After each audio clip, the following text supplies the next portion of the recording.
tonight, world leaders arrive Davos, Switzerland to collaborate for intelligent age as annual meeting of World Economic Forum holds. More young Nigerians to be off labor market. Federal government set to recruit in health fellowship program. This groundbreaking initiative is set to develop a pipeline of healthcare leaders. His Excellency has intervened for farmers, for the social society. The direct payments that you talked about are being ramped up. More ministries defend 2025 budget appear before legislature. Also in the news, Trump mounts the stage again as president. United States of America, the 47th in line, promises liberation.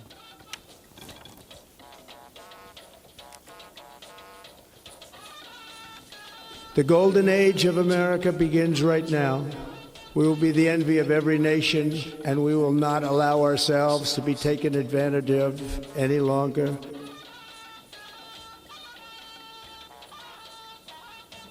Hello and thank you for joining us on the Network News on NTA as usual.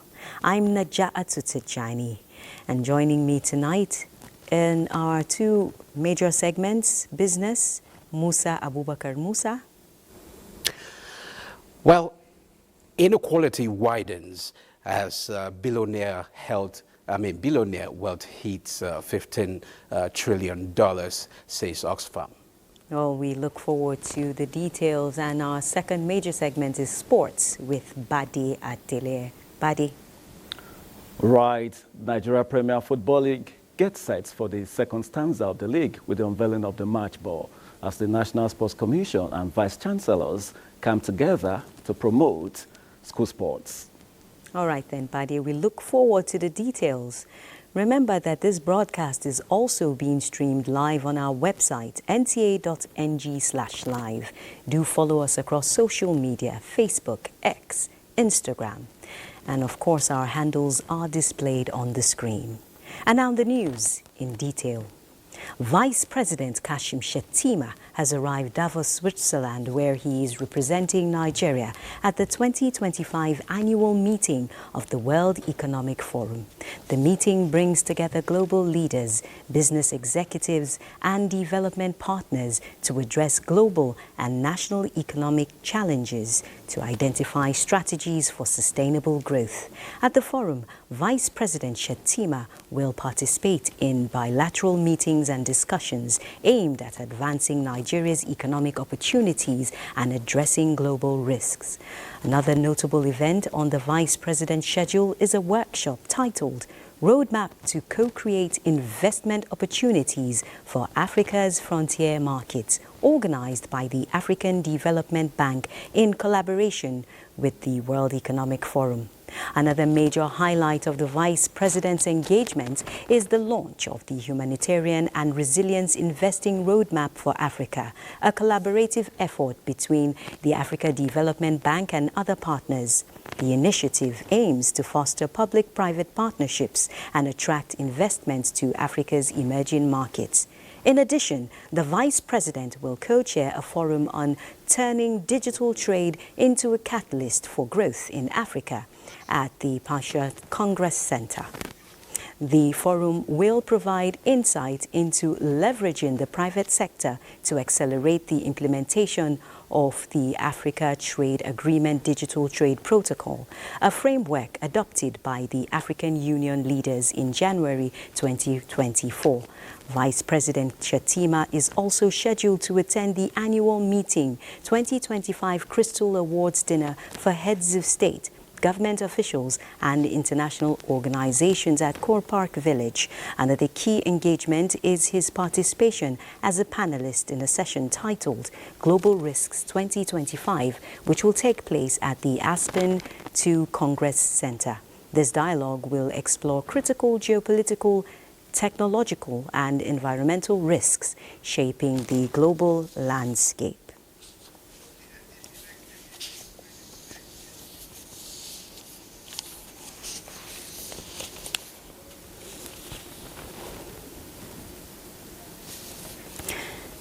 Nigeria and Gambia are partnering to improve data collection and dissemination processes for both countries. This is as the Gambia Bureau of Statistics is on a week-long study tour at the National Bureau of Statistics in Nigeria as part of efforts to enhance statistical capacity. Muplan Dakok reports.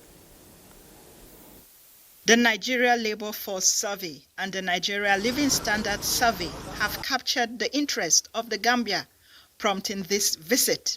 The Statistician General of both countries have emphasized the importance of digital innovation in producing high-quality data, not only in Nigeria and the Gambia, but throughout Africa. We all know that what is driving data production now is technology and innovation.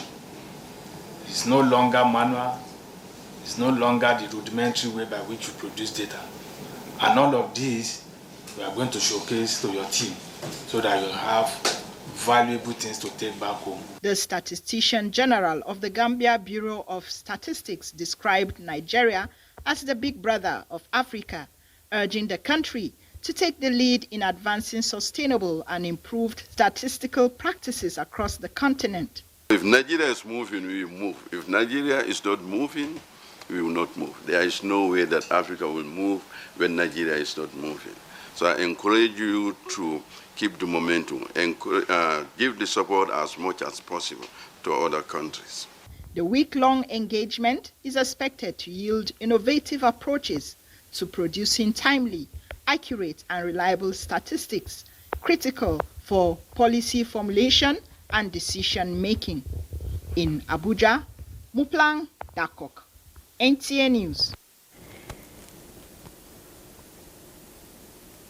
Meanwhile, the NCC Nigeria Communications Commission has granted approval for tariff adjustment requests by network operators in response to prevailing challenges, market conditions. The Director of Public Affairs, Ruben Moka, stated in a press release that the adjustment capped at a maximum of 50% of current affairs, tariffs rather, was determined after careful consideration of ongoing industry reforms aimed at enhancing sustainability.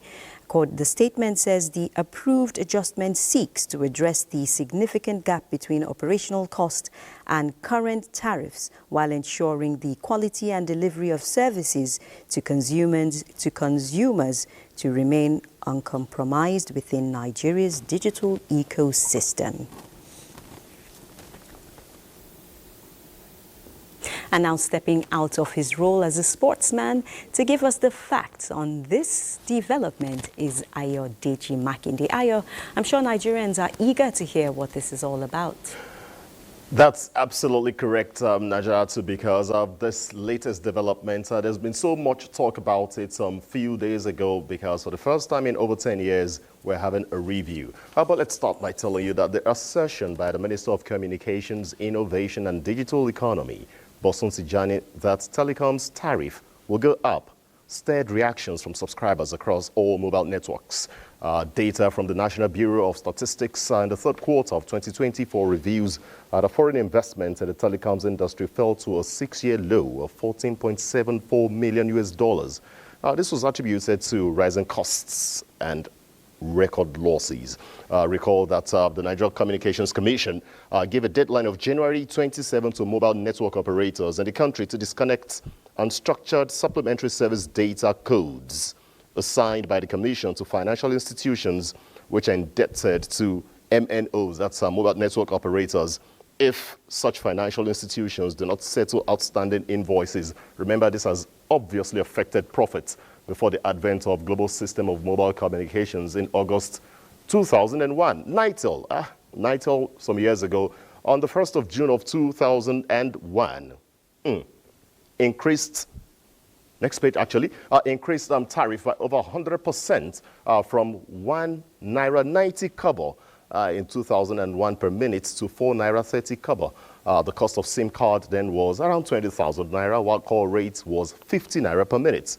However, since 2001, our call tariff in Nigeria fell drastically to about 50 naira and then 45 naira around 2005 and about 12 naira That was around 2013, and that's what most Nigerians have actually enjoyed for well over a decade. The tariff also for text messages was about 15 naira in 2001, then it fell to 9 naira in 2010 and about 4 naira in 2013, which is still the structure that we have today. You also remember that the cost of a SIM card around that time was going for in the region of about 21,000 naira as well, but also now it dropped to 5,500 in 2004, and in 2013 you can easily pick it up on the streets like most of us actually do when we have a problem with our SIM cards. Now let's move forward and take a look at the first tariff hike that we're going to have in over a decade. Now here is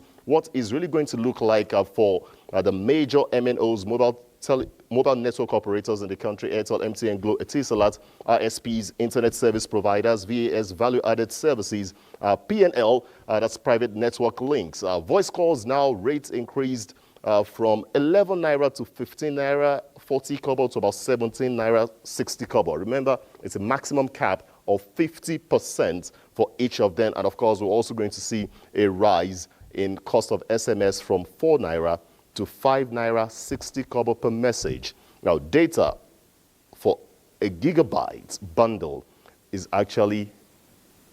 increased from 1,000 naira to 1,400 naira. That's the least you're going to pay for it, as we expect Nigerians to adjust. Remember, this development is believed to be a pathway to change the ecosystem and make the Nigeria digital economic space bigger and better. Naja, that's the outlook.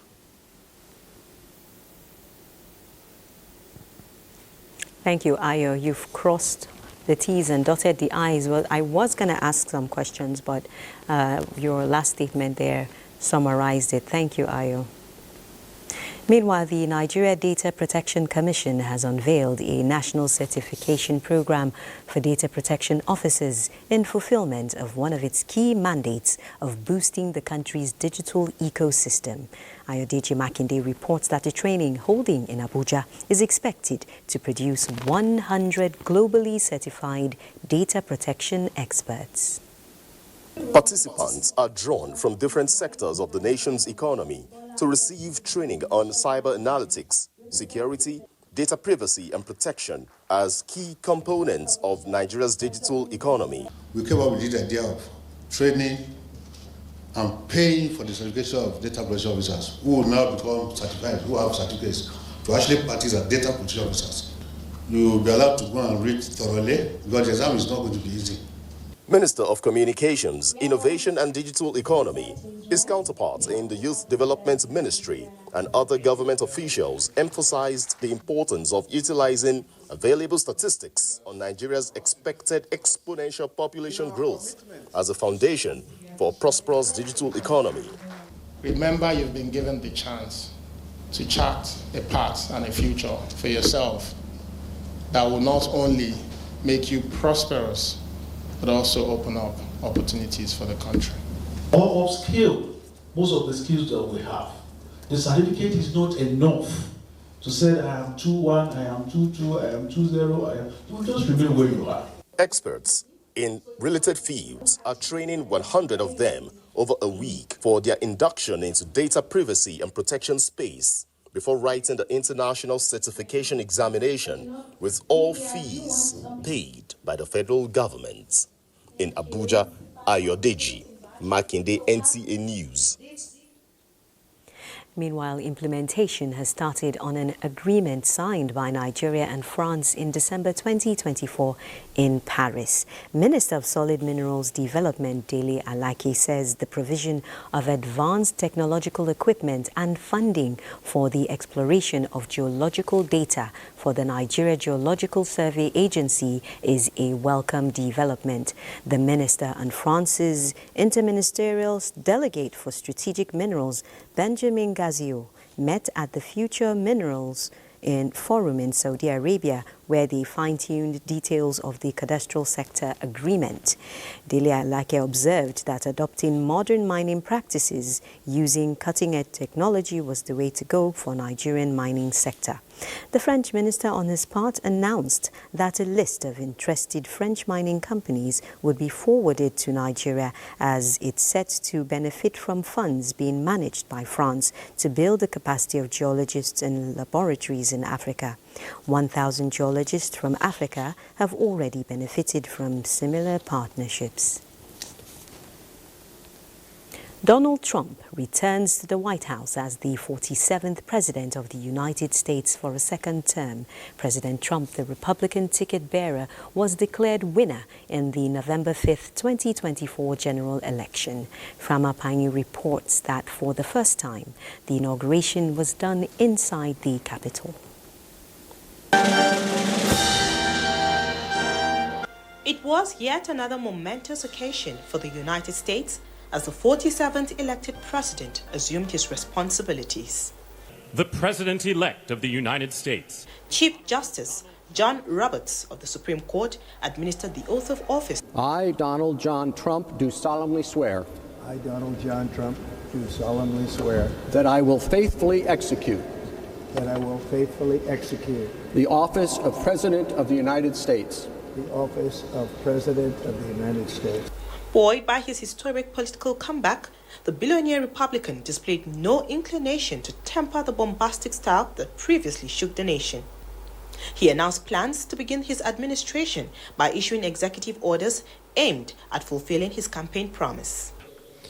The golden age of America begins right now.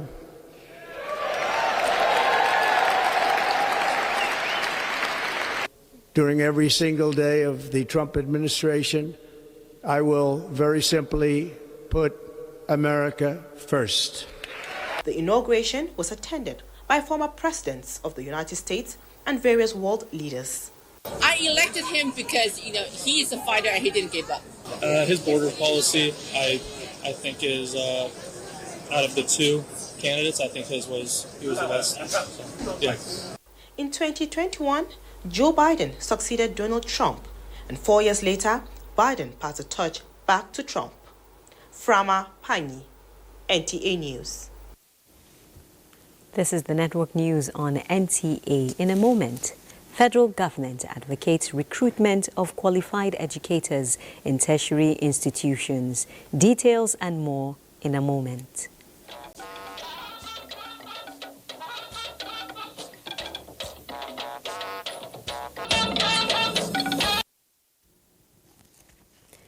The economic interventions of President Bola Tinubu have been rated high as the Minister of Finance defends the ministry's 2025 budget of more than 300 billion naira. 200 rather.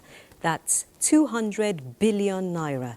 National Assembly correspondent Lami Ali has a compilation of the budget defense sessions with the Ministers of Finance, Education, Labor and Housing, among others.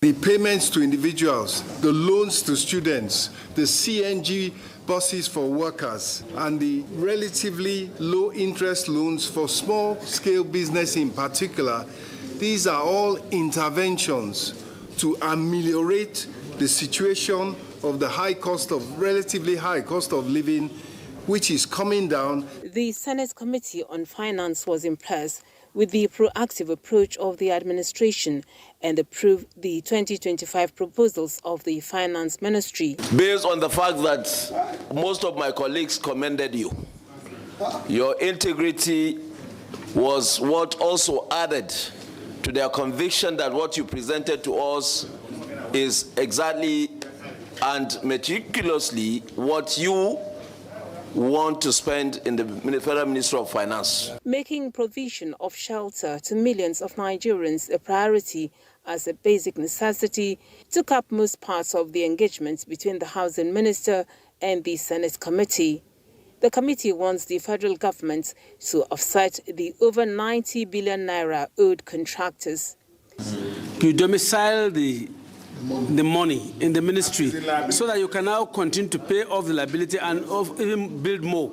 You will get more if you spend money on construction of houses in terms of job creation and running the economy. Defending the ministry's 700 billion naira budget before the Joint House Committee, Education Minister Tunji Alausa explained that the ministry is committed to achieving its priorities despite funding challenge. This year,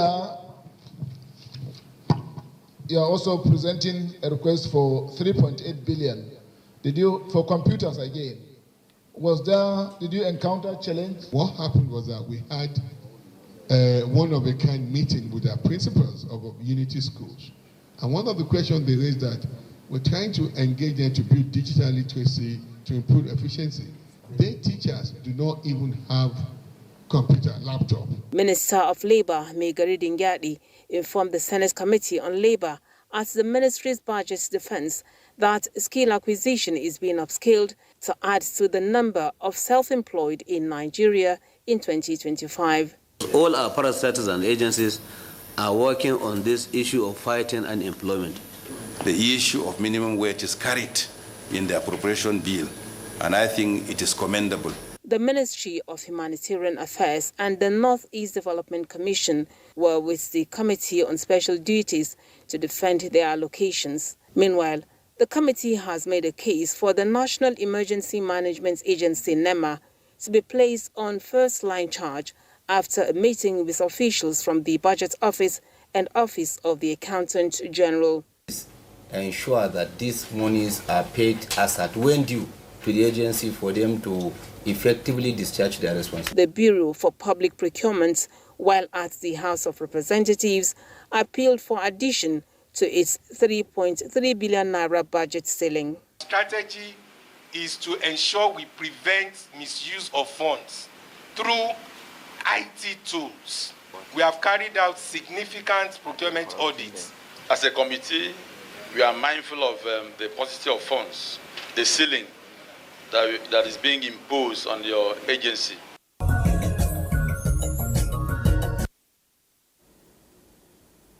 Meanwhile, President Bola Tinubu's directive for swift transfer of victims of the Suleja fuel tanker explosion to tertiary medical centers for enhanced medical attention has led to 20 patients being admitted to Gwagwalada Specialist Hospital in Abuja and 2 additional patients transferred to the Federal Medical Center, Jabi, Abuja. A statement by the Special Assistant on Media to the Minister of Information and National Orientation indicates that all patients are accompanied by a nurse and family members to the designated referral centers to ensure seamless care. The statement equally conveys that the Niger State government has expressed gratitude to the federal government for its prompt and effective response. The ministry says it will continue to monitor the situation closely and provide timely updates to Nigerians. The Northern Senators have expressed sorrow over the recent tragic petrol tanker explosion at Dikko Junction, which claimed many lives and left several injured. In a statement, Chairman of the Forum, Senator Abdulaziz Eradua, says the incident highlights the need for greater vigilance and enforcement of safety regulations on the highways, noting that the incident could have been avoided if the enforcement agencies had taken precautionary steps. The forum calls on relevant agencies, including the Federal Road Safety Corps, to ensure that all tankers and heavy-duty vehicles are roadworthy and adhere to strict safety standards, as the damage caused by such breakdowns is unacceptable and preventable. While condoling the victims' families, the forum urges Nigerians to refrain from scooping fuel in the event of such incidents, as it can have devastating consequences. Similarly, the People's Democratic Party mourns the tragic petrol tanker explosion, which resulted in the death of more than 85 Nigerians, while many were injured at Dikko Junction along Minna Road in Niger State last Saturday. The party's National Publicity Secretary, Debo Ologunaba, in a statement, calls on the federal government not to stop only at investigating the remote and immediate causes of this and similar incidents in recent times, but to take steps to address the situation which led to the sad occurrence. The PDP commends efforts and the courage of the police, firefighters, Federal Road Safety Corps, other agencies and patriotic Nigerians who helped control the fire and rescued some of the victims. The Coordinating Minister of Health and Social Welfare, Professor Muhammad Ali Pate, has announced the launch of a mass recruitment exercise for young Nigerians across all local government areas under the Presidential Health Fellows Program, recently approved by President Bola Tinubu. Professor Pate says all eligible Nigerian youths must submit application forms on www.healthfellows.ng on or before January 25, 2025, to be followed by a state-level multi-screening exercise in each local government area of the Federation. The minister further states that successful applicants who are selected as fellows will serve as accountability officers to oversee the ongoing construction of 8,800 new primary health facilities nationwide over the next few years, while ensuring the integrity and operational excellence of each facility within their domains of responsibility. Strategic capacity building, professional development, and a capstone field engagement for the fellows. By bringing together a cohort of emerging young professionals across various disciplines, our high-functioning young people will be empowered to undergo rigorous training in world-class standards of practical approaches to public health administration and solving our problems, under dedicated mentorship to hone their leadership abilities and skills that create results-driven service delivery. That was the Coordinating Minister of Health and Social Welfare, Professor Ali Pate, on the Health Fellows Program. Similarly, the federal government, through the Minister of Education, has called for the recruitment of more qualified and capable personnel in federal universities to meet the growing demand of students. This follows simplification of the recruitment process to enhance efficiency. Zenret Dingmoon reports that this was revealed during an engagement with vice-chancellors of federal universities. The Committee of Vice-Chancellors has commended federal government's transformative policies in the education sector. They emphasize that increased investment in research and teaching in tertiary institutions will help consolidate the progress achieved so far. One of the key reasons why we exist as universities is to teach, to do research, and community development. The first two, Honorable Minister, they are not captured anywhere in the national budget. The Minister of Education tasks the Vice-Chancellors with identifying their university's specific needs to ensure proper budget allocation.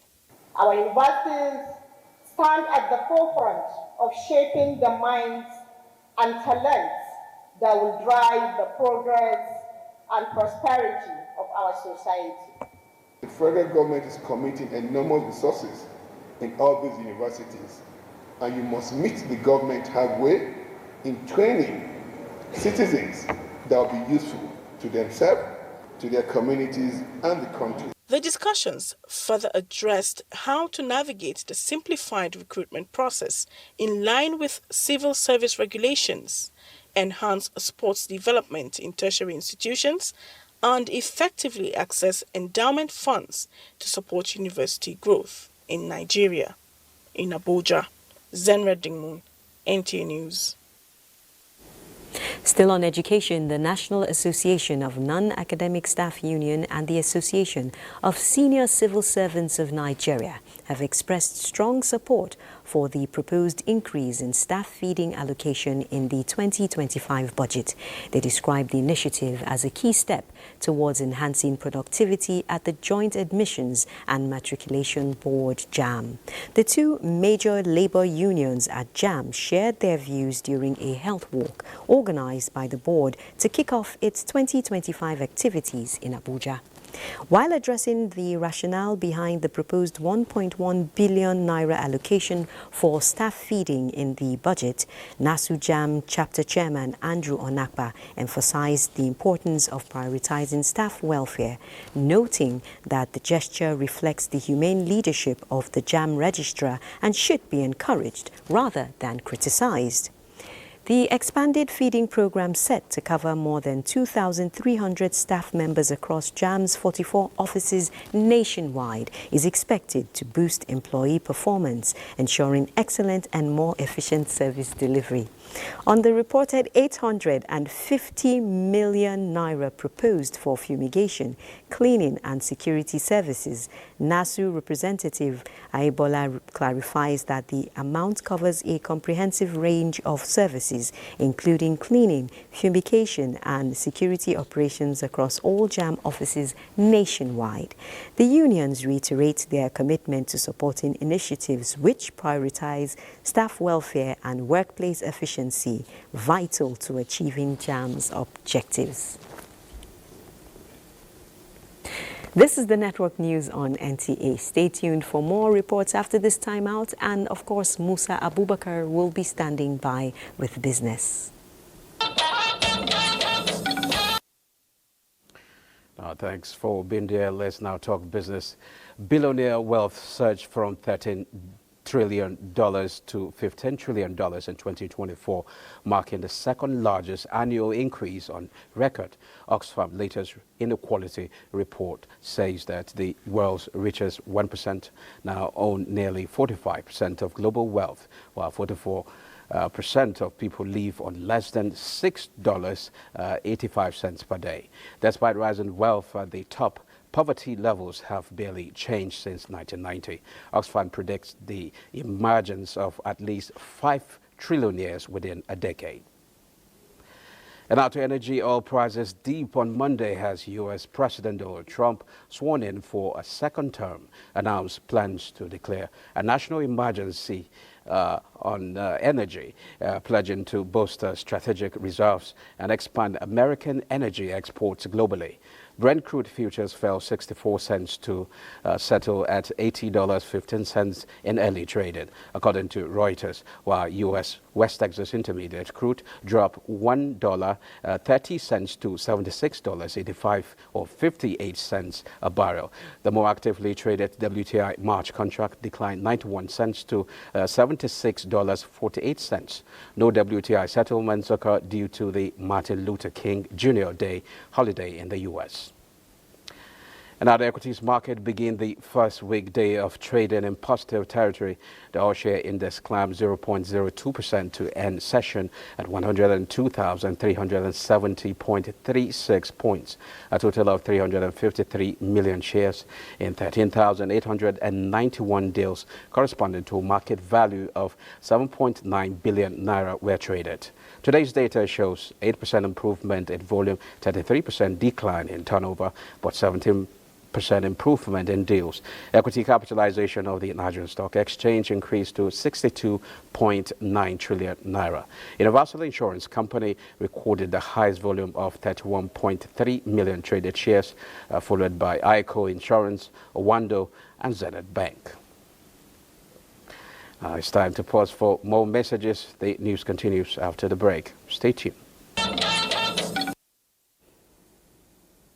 50% discount for businesses. That's what the Corporate Affairs Commission and the Small and Medium Scale Enterprises Development Agency of Nigeria, SMEDEN, are offering, aimed at boosting the nation's economy. Maria Adu Zakari has the details. The Corporate Affairs Commission, in collaboration with Small Medium Scale Enterprises Development Agency of Nigeria, SMEDEN, are offering 50% discount for businesses. This initiative is aimed at growing Nigeria's economy. has nothing to do with human being interference. You need to come to our portal to register with the Corporate Affairs Commission.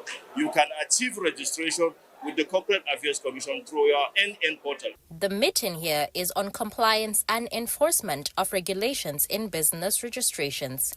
In addition to the need for an effective digital infrastructure that will enable seamless filing of annual reports and maintain accurate records for businesses.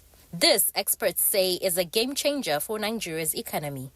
This is as more than 40 million MSMEs are involved. And the big news is that unregistered business can benefit 50% discount on registration, among other incentives. Companies incorporated, shell companies coming to do businesses, they commit fraud, and when you come in to look to leave the veil, going forward is how do we ensure compliance? For the security agencies, maintaining accurate business records in Nigeria could reduce crime rates linked to the corporate sector by 50%, hence the push for compliance among registered businesses. Maria Adu-Zakari for NTA News. Thank you, Maria. The National Hajj Commission of Nigeria, NACON, has announced the Hajj Fair for 2025, sequel to approval from the Office of the Vice President of Nigeria. A statement indicates that intending pilgrims from Borno and its zone are expected to pay 8,327,125 naira 59 kobo. Intending pilgrims from southern states are to pay 8,784,085 naira 59 kobo, while intending pilgrims from the northern zone will pay 8,457,685 naira 59 kobo. The chairman of the commission, Professor Abdullahi Sali Usman, describes the Hajj Fair as a result of extensive collaboration with all stakeholders and appreciates the support of the Presidency and Forum of State Executive Secretaries of State Muslim Pilgrims Welfare Boards and agencies. It's time for live sports highlights with Badi Adele. Badi, over to you.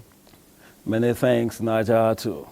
With the second stanza of the Nigeria Premier Football League set to commence this Saturday, January the 25th, and sequel to the earlier announcement by the league body, organizers of the league alongside their partners have unveiled a new match ball tagged the Pro Star Evolution. MPFL Board Chairman Benga Elegbeleye says the ball serves as official match ball for the remaining league matches.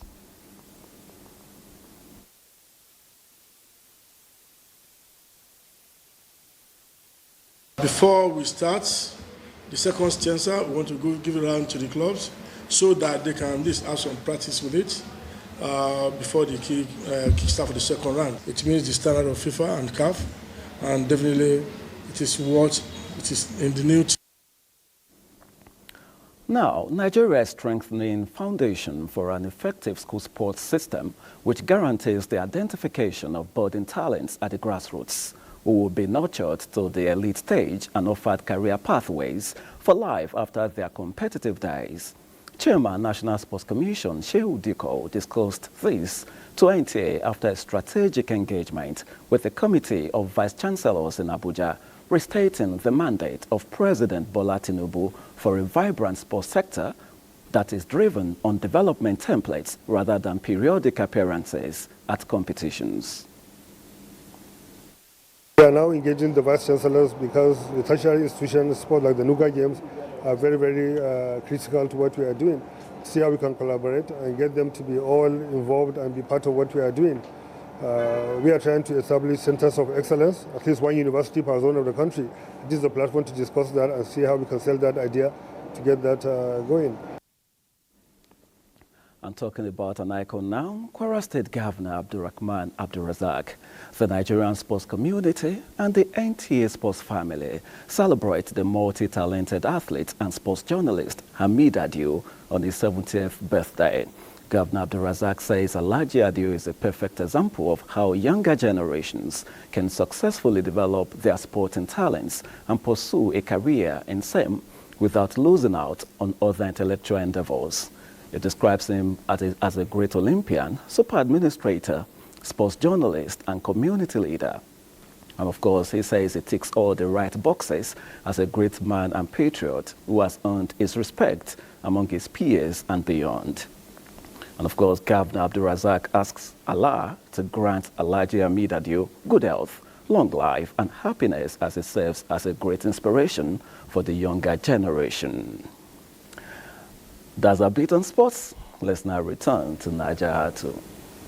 Thank you, Badi. Indeed, the Nigerian Television Authority has been churning out talent for more than 40 years. Talent such as yourself, Badi. And on that note, we conclude the network news on NTA. Thanks for being a part of it. I'm Naja'atu Tijani.